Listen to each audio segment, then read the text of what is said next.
May what I say and what you hear be in the name of God. Amen.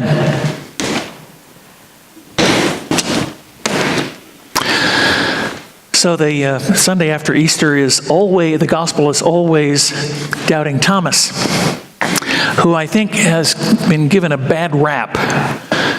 He is not the only one who has doubted God, certainly not in the Bible, and not even among the disciples should he be considered the supreme doubter. You might recall from the gospel last Sunday during Easter that after the women came and reported to the disciples what they had seen, their basic response was, "Oh yeah?" They didn't believe them. And it wasn't until that they went to the tomb, and even then, Peter leaves the tomb, the empty tomb, with amazement, which I think is like dumbstruck, not quite sure what to make of it yet. And it isn't until Jesus appears to them that they finally believe. So, which is all to say that, in the first century, it's not as if people back then didn't know what we know, that no one comes back from the dead. And so being told that that had happened, you would respond with, "No way, I'm not going to believe that." There's a list of other doubters, by the way, in your handout. Abraham and Sarah doubted when they were told they would become parents in old age.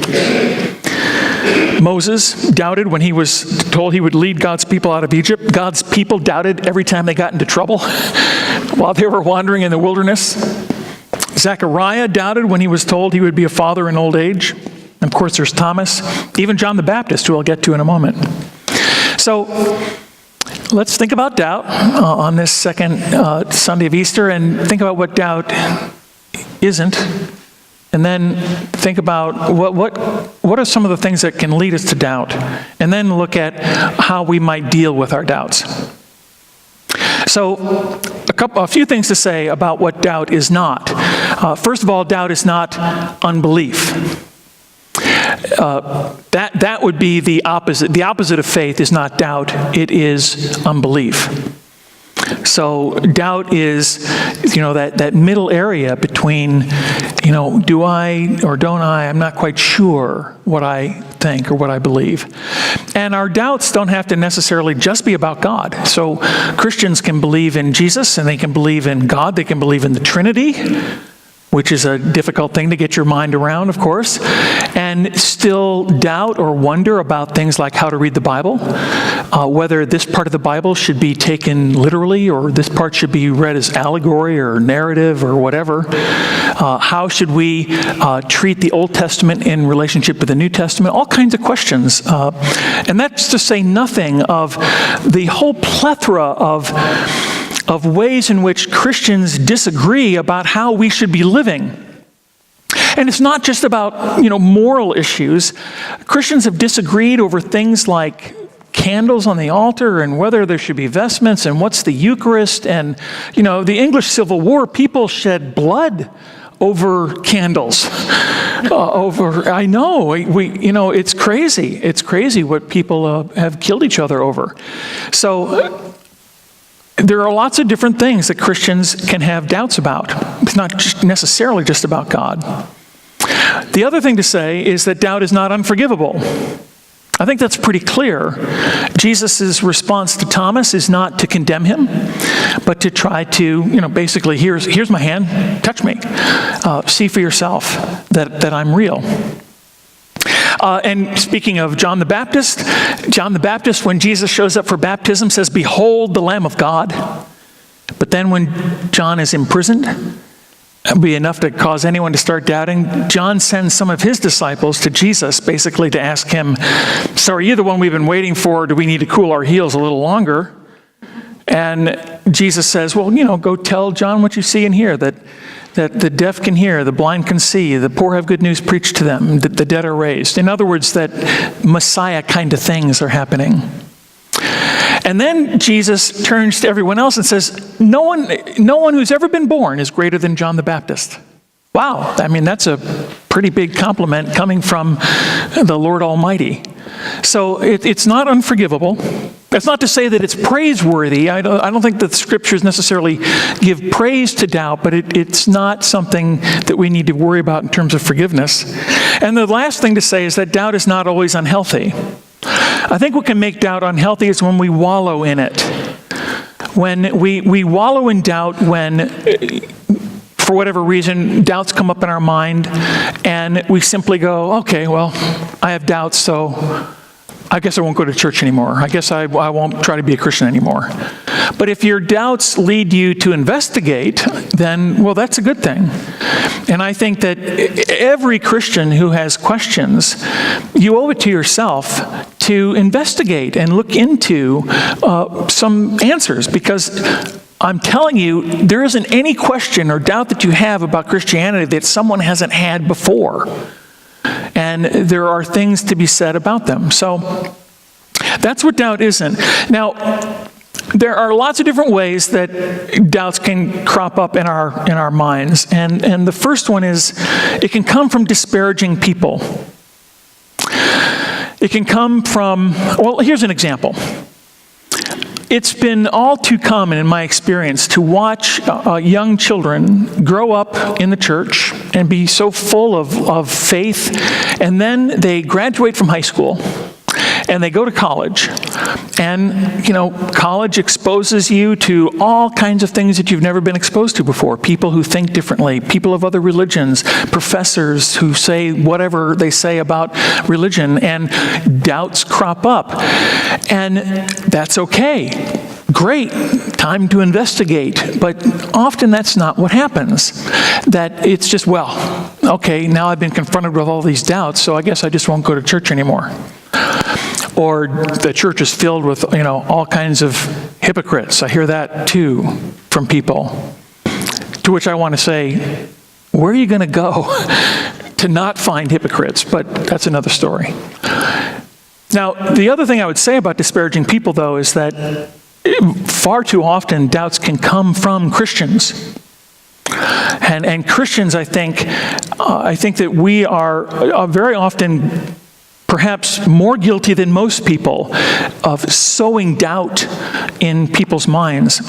I mentioned briefly in my sermon on Easter Vigil, my son and daughter-in-law are in a Bible study in Paducah, and it's led by a fundamentalist Christian leader. And there's a reason why they're in this Bible study that I won't go into. But anyway, they're there, and they're being confronted with all kinds of points of view about things such as, animals don't go to heaven, which has caused my daughter-in-law to be very distraught because she's an animal lover, and she wants her dogs to go, all dogs go to heaven, kind of thing. And but it's even more serious than that. Like, no dancing. This person comes from that tradition where no music in churches, no instruments in churches, and if you have them, your salvation is in question. And so this can cause people to doubt. It's caused my daughter-in-law, who I think is fair to say is a new Christian and particularly vulnerable to points of view because she's so new to the Christian faith. And these particular kinds of people, I tend to refer to them as doctrine worshipers, that they don't worship God so much as they worship their doctrine. And you can tend to spot them when most of the time they don't say a whole lot about God. They don't have a whole lot to say about God, but they have a lot to say about how you should live, or this is what you should do, this is what you shouldn't do.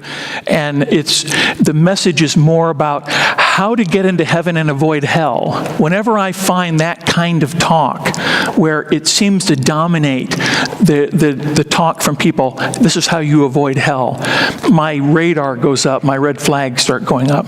So disparaging people can cause doubts. Another thing that can cause doubts are distress over our past. Things that we've done that we regret. And I have met quite a few people in my career who have said to me privately, well, I don't think God could forgive me because of what I've done. You don't know what I've done.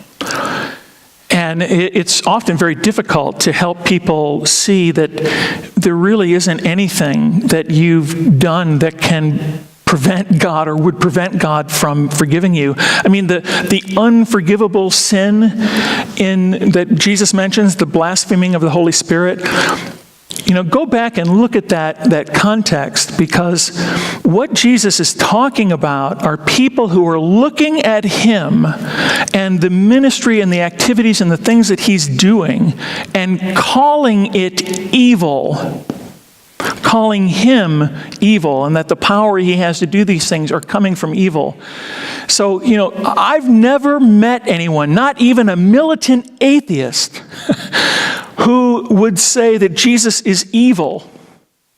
But if you say that, or you actually believe that about Jesus, I think Jesus is saying, well, you're too far gone even for God. But I've never met anyone like that. So, 99.99999% of the things that we do that are wrong are not a barrier in and of themselves to God's forgiveness. Now, that said, I have met people for whom their unbelief is more or less a smokescreen for wanting to maintain a lifestyle that they don't want to change. When I was in Indiana, there was a group that I rode bikes with on Wednesday night. And there were people in that group that I didn't always ride with. It was a big group of people. And one guy was I call him a militant atheist. And we're riding one day, and he comes up alongside me, and I don't know, he just got it in his head, he wanted to see if he could rile me up, and he says, well, I don't believe in God. And I'm like, I don't really care. And he didn't like that answer, so he tried to put me on the defensive, and I said, look, I have no need to defend my faith to you, but let me ask you a question. I mean, just for kicks, let's just assume there's a God.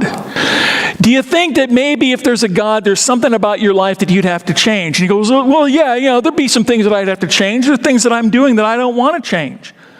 And I said, well, and it seems to me that your unbelief is a smokescreen for the way you're living. And it really isn't about what I believe. It's about you wanting to maintain a way of life that you're stuck with. And he dropped back and didn't talk to me anymore after that.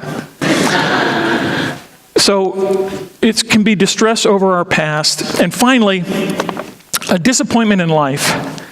And this is very understandable. People go through a tragedy, the loss of a loved one often. And it could be just the normal course of life where a parent dies, and yet it's still devastating. And not to mention much more tragic kinds of deaths, like a death of a child, when a parent loses a child. And it's very understandable to really be confronted with doubts in those moments. In the Gospel of Mark, Jesus and the disciples are in a boat in the Sea of Galilee, and Jesus is asleep, and a storm comes up, and the boat's like about to get swamped, and the disciples go to Jesus and waking him up and like, don't you even care that we're about to drown? And that don't you even care, I think, is a question that people ask God. There are times in life where that cry goes up from us, and it's completely understandable. Every poll that I ever read about religion in the United States says that most people believe in God. I think it's the type of God that's in question. What kind of God is he? Is he the God of deism, remote and distant and uninvolved with our world? Or is he a personal God? Is he a God of love? And if so, what kind of love? Is he a sentimental God where, oh shucks, it really doesn't matter what you do? Or is it a holy love that wants to really refine us and help us become more and more like Christ? There are all kinds of questions about who this God is and the nature of God. And disappointments in life can certainly raise up those questions. So disparaging people, distress from the past, about the past, and disappointments in life. How do you keep your doubts from, to borrow from Paul's language, I think it's in 1 Timothy, how do you prevent your doubts from shipwrecking your faith? And it's basically about being honest. You need to be honest with yourself. You need to be honest with God. And you also need to be honest about the faith that you do have. In other words, give yourself some credit for the faith that you do have. So, be honest with yourself. Thomas says, I'm not going to believe until I see it for myself. He puts it right out there. And that is healthy. It's okay to say to yourself and to others, well, I'm struggling with that. I'm struggling with this particular aspect of God or this particular aspect of the Christian faith, whatever. Be honest with yourself. The second thing to say is be honest with God. When you pray, tell God that you're doubting. I think that's part of being in relationship with God, to be honest with Him and to say, I have my doubts, Lord, can you lead me to wisdom? And pray that prayer constantly. At the same time, keep in mind that seeking wisdom is the kind of thing that God answers as you do it. I mean, you have to seek wisdom. It's not going to just pop up. It could, I suppose, but chances are there's something you're going to need to do to go investigate. But continue to lift it up to God. And finally, be honest about the faith that you do have. And here's what I mean by that. So imagine that you have a spiritual crisis of some kind. And you're thinking, well, there isn't anything that's going to help me through this. But you decide, I'm going to go ask for prayer anyway. And even though you're saying to yourself, this isn't going to work. And let me just tell you right now, I'm speaking about personal experience. When in 1991, when I got divorced, I was going through all the emotions that people go through in that period of time, and the depression and everything, and I just was convinced that there was nothing that was going to help me. And I was very tempted to wallow in my doubts. So I decided, well, I'm going to do something. And so I went and I found a Christian group in a Presbyterian church. I really just felt I had to get out of my denomination in order to work on myself. And my point in all this is that as I'm doing it, I'm thinking, I'm not seeing any light at the end of the tunnel. I'm not sure that there is even any light there. I'm not sure about God. I'm not sure about anything. But I did it anyway. So imagine that kind of scenario. My question is that faith? And the answer is yes. It is faith.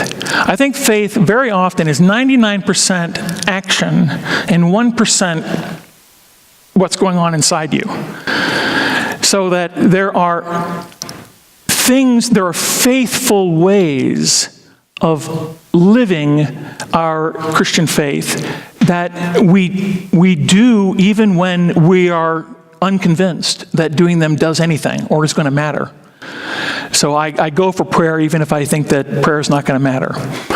I work on forgiveness even if I think that the relationship is not, salvageable, whatever. So I act in a way that's faithful. And God, my experience with this is that it doesn't happen immediately, but God is faithful to that kind of faithfulness. And that He responds to that. And lo and behold, I did emerge from that period of time in my life, and praise be to God, because I met Carolyn. Oh, there she is. And it's been great. So that's my point. It's to give yourself some credit that even if you're in your mind, you're doubting everything, when you act in a way that's faithful to the Christian faith, you are a person of faith. So even when your faith is smaller than a mustard seed, you're still faithful. Amen.